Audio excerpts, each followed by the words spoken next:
Deathwish, c'est un projet qui a commencé il y a 3 ans par l'écriture de morceaux qui ont été insufflés par l'énergie créatrice du footwork, cette danse venue de Chicago, et ensuite par la rencontre avec Eric Bitoy Jr., le danseur de Creation, pour devenir le projet que vous avez soutenu par le crowdfunding sur Kickstarter.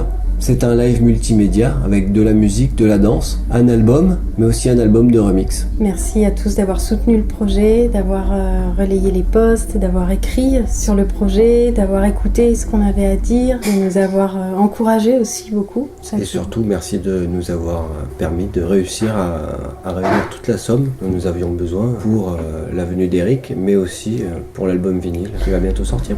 Déjà, on a reçu les fonds il y a pas si longtemps.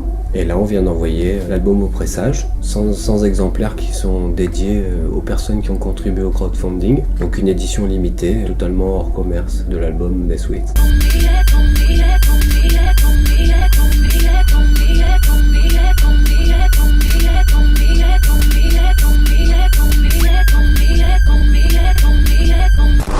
Donc l'album de remix est sorti au 15 mai sur Nidali Records, le label de Chicago tenu par Stéphane Perica, un expatrié français à Chicago, plus connu sous le nom de Ban of Zoo. C'est un artiste qu'on a eu sur le French Work dans la compilation. Il fait partie du French Work, ouais, c'est vrai. On a eu la chance d'être remixé par des artistes américains comme Jana Rush, Annika, D-Complexity, Mundane et bien sûr Eric Bitoy Jr., mais aussi par des artistes français, aussi bien de Dijon, Flex Blur, que de Clermont-Ferrand, ouais. Comme SNKLS ou Robin. Ou bien Night.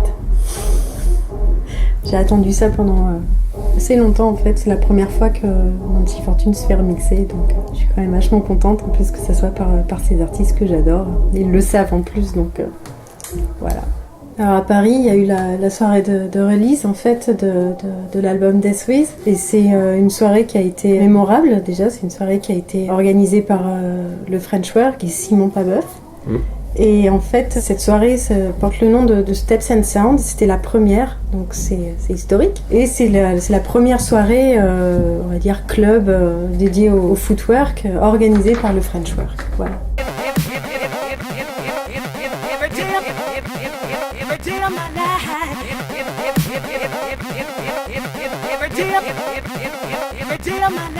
Donc le French Work, c'est le collectif des producteurs, des DJ et des danseurs de footwork en France. C'est un peu la tentative de Pascal Rébon, aussi connu sous le nom de Big Suff, et de moi-même, de rassembler les producteurs de footwork pour des compilations. Et après, on est arrivé sur des releases et sur ce qu'on avait toujours rêvé de faire, c'est-à-dire une soirée avec des danseurs et des invités. Alors, bien sûr, des DJ et des producteurs du French Work, comme SNKLS, ou Squig, ou Flex Blur, ou Robin, mais aussi des invités très spéciaux qui nous tenaient à cœur, un petit peu les parrains du footwork en France, le label Boutique Hall Records qui était représenté par Captain Cadillac et Kesmo au platine, mais aussi on a eu la participation exceptionnelle de Marvy et bien sûr la présence de Starsky. Merci à eux. Merci.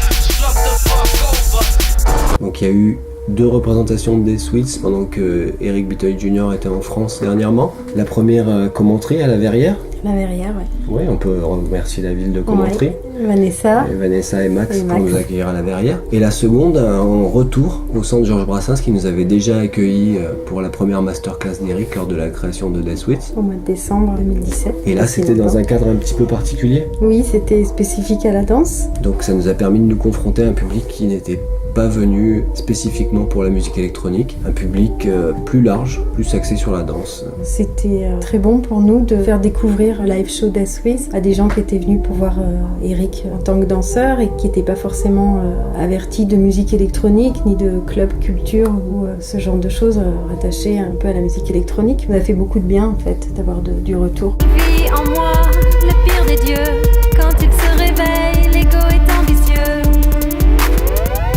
Quand s'éteint la nuit, son orgueil me rend si belle. Il règne, me vampirise.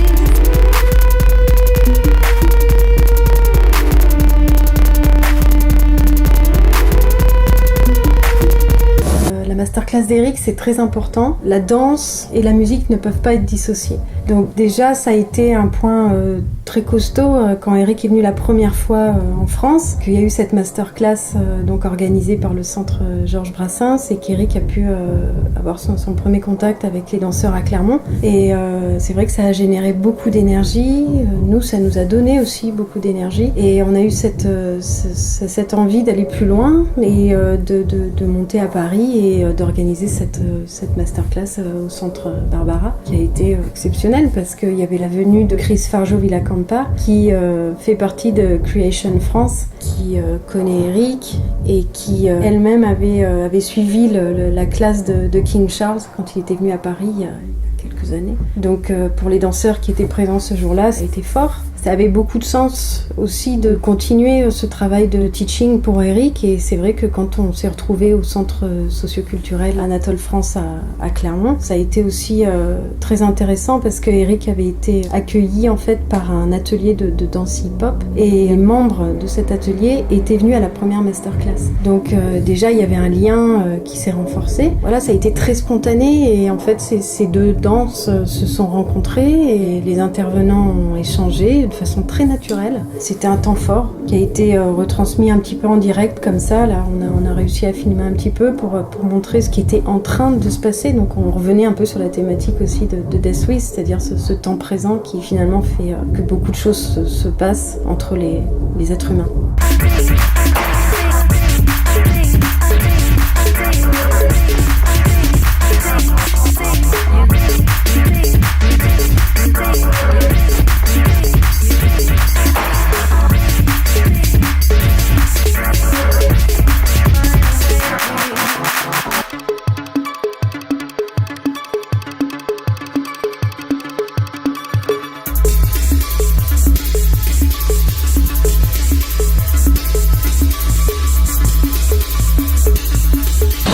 Death Swiss, c'est un projet qui évolue bien, qui évolue même très bien. On est hyper contents, hein. Voilà, ça génère. Il y a beaucoup de gens qui rentrent en contact avec nous, des gens en Europe, des soirées, des gens des collectifs différents de footwork en Europe qui ont envie de se réunir. Il y a le French Work qui est très actif. Il y a aussi cette volonté de faire vivre ce live show avec Eric. On a envie d'aller jouer partout, c'est vrai. Et envie aussi d'enseigner le footwork un peu partout. Voilà, on pourra pas le dissocier en fait. C'est un grand retour sur le projet. C'est que quand les gens veulent connaître le live show, ils veulent aussi connaître le teaching d'Eric, et ça c'est vachement important. Et puis maintenant, on se sent vraiment soutenu et on est vraiment prêt à aller de l'avant avec toute l'équipe qui nous soutient pour continuer à faire évoluer le projet. Ouais, je pense à tous les techniciens que j'adore qui bossent, qui peuvent être là. Quand il y en a un qui est pas là, il y en a un autre qui vient. Je pense aussi à MGC Studio qui réalise les vidéos, qui fait un travail monstrueux sur le projet et qui fait avancer le projet encore là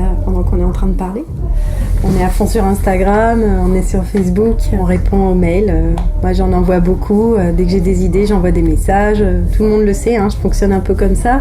C'est super parce qu'on garde le contact avec vous, avec ce qu'est le projet et ce qui devient chaque jour. Donc faut pas hésiter à faire un petit coucou, à dire des trucs, des comments. Voilà, moi j'adore ça. Ce qui vous plaît pas. Voilà.